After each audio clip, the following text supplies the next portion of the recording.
Hello viewers, welcome to Telugu desk. Hyderabad ఓఆర్ఆర్లో traffic ప్రమాదాలు తరచూ జరుగుతుంటాయి. కానీ ఈసారి రాజేంద్ర నగర్ వద్ద ఘోర ప్రమాదం ఆందోళన రేపింది.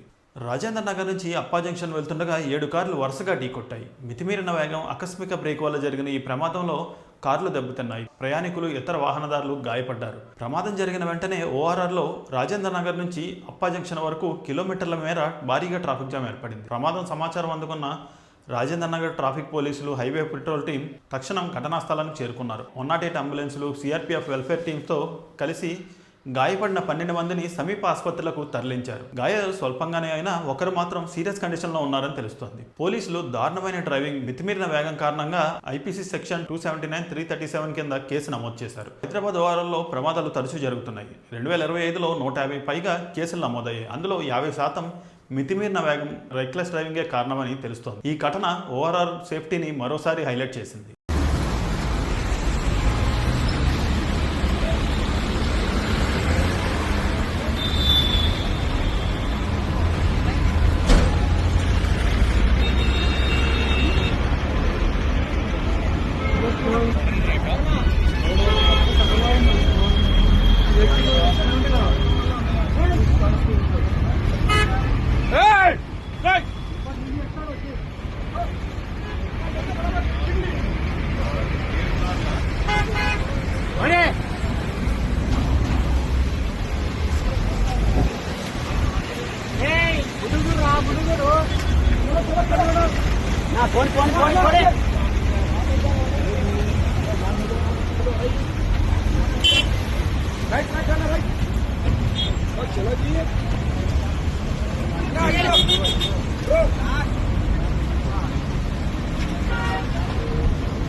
So friends, Rajendra Nagar ORR ప్రమాదం గురించి మీరేమనుకుంటున్నారు? కామెంట్స్ లో మీ ఆలోచనలు షేర్ చేయండి. మరిన్ని లేటెస్ట్ అప్డేట్స్ కోసం తెలుగు డెస్క్ ఛానల్ సబ్స్క్రైబ్ చేయండి. Thank you.